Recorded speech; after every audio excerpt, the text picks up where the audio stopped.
Hello YouTube and Doctor Who fans, welcome to a DVD review, which is quite unexpected since I've been very distracted by CD reviews. I today will be taking a look at The War Machines, which was requested by Dylan Jenkins about a month and a half ago. Apologise about that, I am getting distracted by other videos and my review list is very long. And a lot of people do need to wait quite some time for their reviews to actually get uploaded. It's just sometimes I don't have a lot of time to make videos, and I basically just make a list of videos which I'm doing and just doing them in order. So some videos do have to wait quite a long time, which I do apologise about. And it does, you know, suck about that, but I can't just do like loads of video a day. I don't want to flood your inbox with my videos in it. I don't really tend to flood with videos, but I'm rambling. Let's get straight away off to a nice DVD cover right by here. Really like the DVD cover of this, love the artwork to it. It's by Clayton Hickman again. You can see William Hartnell as the Doctor right by here. The War Machines, which are very similar to the Daleks. It's just the Daleks are not controlled by a machine, while the War Machines are, and we just have London in the background here with a nice burst of like red energy where the machines are controlled. It's a PG and the William Hartnell year 1963 to 1966. Now we have the side of the DVD. Now we have the back. This is written by Ian Stewart Black, which is based on an idea by Kid Pedler, one of my favourite writers ever, very well known in the Patrick Troughton era. He is. Apologise about the bloody dog barking, there's nothing I can do about that. It's just that dog really gets on my nerves, he always buggers my reviews up. So let's read the blurb, of course. Pictures are at the top. Now with the blurb, the TARDIS arrives in London, 1966, where the Doctor and Dodo visit the recently opened post office tower. At its top, they discover a brilliant new problem-solving supercomputer, a wheel-operating thought analog. But when Wotan decides that it should rule the world, the Doctor is the only person who can stop its rampaging war machines from destroying London. Luckily, he has stopped the help of a young secretary called Polly and a sailor called Ben. As you can see, here's the opening to, or the introduction of Ben and Polly as companions. This is the only story which exists fully in their whole time of Doctor Who, which is very sad. Now we have the special features with the commentary with the characters, the main cast, Annika Wills and the director. Now and then they look at the back of the locations of the stories in Back in Time and Present, which I really do like that. It looks, love that special feature, it's brilliant.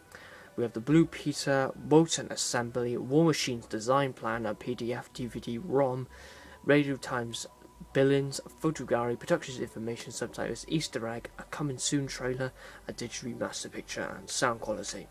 This story was originally broadcasted between the 25th of June to the 16th of July 1966, produced by Ian Lloyd, directed by Michael Ferguson, and contains original black and white footage. The cover is by Clayton Hickman, as you know. The story is roughly 95 minutes approx. Now we have the units with the booklet and the DVD, which are completely the same as the cover itself on the DVD. Put this down, this on the way.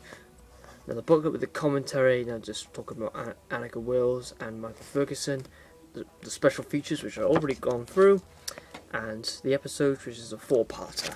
Now, my overall thoughts on the War Machines is a very popular William Hartnell, this is, And I've looked on some Amazon reviews on this one. People say they really do like it, but some people say it's not the best William Hartnell, but still a good effort. And which one do I agree is? Is it the best William Hartnell out there, or is it just a good attempt? I would say it's just a good attempt. I've seen better William Hartnells, I do, but I still think this one's a really good effort, a very good attempt, but I just don't find this story flawless. Well, the acting from the main cast, William Hartnell, Ben and Polly, they all do a fantastic acting all the way through. They're all really well written into the story, especially Polly and Ben. The only thing I don't like from the main cast is Dodo, which is the departure of Dodo, which is lazily written. She just completely disappears from this story and then not really, very lazily explained. And Ian Stewart Black written that very lazily, and he could have went more in depth of why she actually left. So, and Ian Stewart Black didn't really do that, but that's one lazy writing in that script. But the script of the story itself, with the computer taking over the world and making all the machinery on rampage, that really good. They are kind of like the Daleks a lot. But I still like them. People don't really like the War Machines a lot because they act like the Daleks too much, or they kind of ripped off the Daleks a little bit, or try to make them as scary as the Daleks. I don't know, but the War Machines do act like the Daleks a lot, or they wanted to act like the Daleks a lot. But no, the War Machines, of course, are not as good as the Daleks, but they still do a very good effort, and they all have a good role, with the machine taking over the world. And if you did not know, this story was actually lost and it was recovered. I don't know when it was recovered. I think it was 1985, I believe. Not sure, but it was recovered in Nigeria. Was around in that time. So the whole story was lost, but they recovered it in Nigeria, which was good.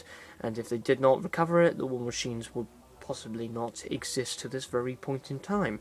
So we have to be lucky about how many black and whites we actually do have. People don't really think about that, because the lost episodes, people really want them back. We've got to think very lucky that we have some of these black and white stories, and some of them are really flipping good. They are. 10th Planet, very good. The Moon Base, we got half of it. The War Games, we got the whole of that, and episodes 1 and 2 were lost as well, so we're very lucky to have that as well. So overall, the ratings of the War Machines, I would rate it, I've already rated it a 7 out of 10. Very, very good story this one is, but I don't find it best or great. It's very good, but it isn't great.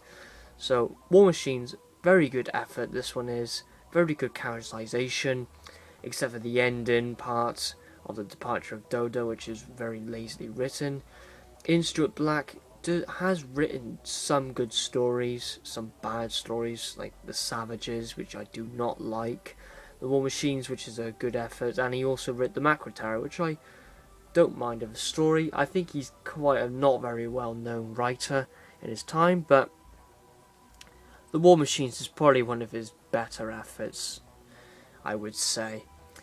So thank you very much for watching the review of The War Machines. I'm terribly sorry that I was actually going to do my top 10 Patrick Troughton stories, but I wasn't happy with the outcome of it because I have too many favourites from Patrick Troughton, so I don't think that video will ever happen, because there'd be so many time with each other. I have too many 10 out of 10s with Patrick Troughton, so I don't think that video will ever happen. We just have to wait and see. So thank you very much for watching the War Machines. Definitely recommended if you're a fan of William Hartnell and Ben and Polly. Thank you very much for watching this review of the War Machines. See you in my next review, which I do not know what it is.